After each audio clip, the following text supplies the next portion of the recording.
Right, let's start with the breaking news this evening. Newcastle have agreed a club record fee of £64 million for the Stuttgart striker Nick Woltemade. Keith Downey is up in the northeast, he covers Newcastle, and he joins us now. Right, Keith, we've gone through the nuts and bolts of the deal, but what everybody watching wants to know is, what does this mean for Alexander Isak? I knew you were going to ask me that, Mike. It's the first question I think the fans of most other clubs would want to know off the back of this. And what I've been saying about this situation now for Newcastle and Liverpool is this is the dominoes beginning to fall. Now, this doesn't necessarily mean that Alexander Isak definitely moves to Liverpool, because, of course, Liverpool still need to make a Premier League record bid that was higher than the £110 million offer they made last month.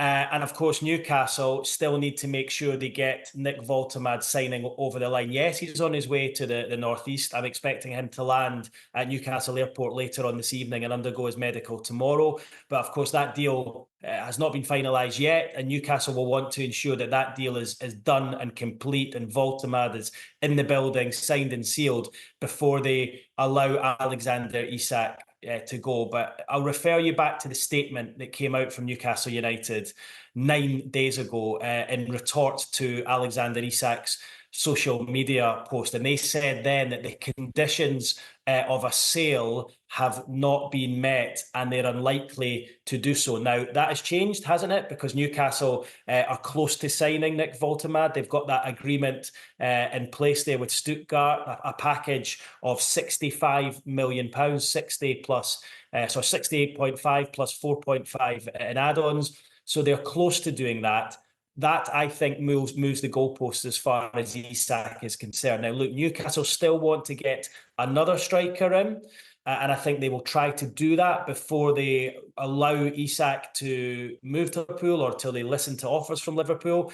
But what I would say is the fact Newcastle are closing in on one, that makes it increasingly likely that Isak moves to Liverpool. I don't say it's a definite, but because Newcastle have got one striker in, it makes things a bit more smooth for that process. So look, my understanding is that there's pretty much been a private understanding at the club that Isak is likely to go, given his conduct over the last few weeks, but they were not going to sanction it until they got in at least one, potentially two replacements. Woltemade, if they can get it over the line, is one, and of course they're still looking for a second one. I think there is a situation where he could be allowed to go with just Woltemade, but I think in Newcastle's ideal situation, they'd want to get one more striker in before allowing Liverpool to talk to Alexander Isak and that deal going through for what would be, of course, a Premier League transfer record. All right, Keith, they want another striker. Is that other striker going to be Johan Wissa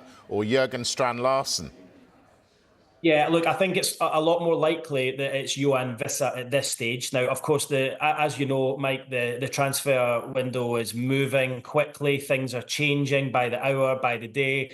I mean, none of us were talking about Nick Woltemade this morning. I'm aware that he's a good player. I've seen what he's done for the Germany under-21 team. We know that Bayern Munich tried and failed to sign him on multiple occasions this summer.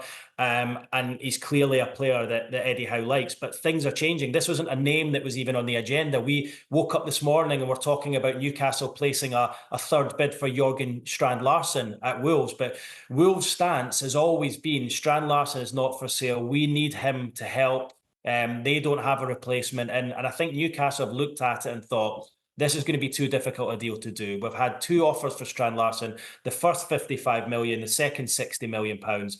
Both of them have been turned down. They've been told pretty much he's not for sale. They could keep knocking at that door and be left with no one. So they've turned their attentions to Woltemade. He's a similar sort of player to Strand-Larsen, you know, big, tall, imposing striker. Woltemade, 6'6". I think Strand-Larsen's maybe about 6'4". You know, they're big, towering target men. So I don't see Strand-Larsen coming in as an addition to Woltemade. However, Johan Wissa is a completely different sort of player, as we know. Diminutive, 5'9", quick. He's a runner, runs in behind, and Newcastle still have an interest, and they have done for the best part of the last 6 weeks for him. Brentford looking to bring in a replacement of their own. They've failed to do that so far, but my understanding is Newcastle's interest is still there in Wissa. And I think if they were able to get Woltemade and Wissa over the line, which would pave the way for Isak to leave, that would actually still be seen as a really positive situation, given where they were at the start of the week and the saga that surrounded Alexander Isak. So look,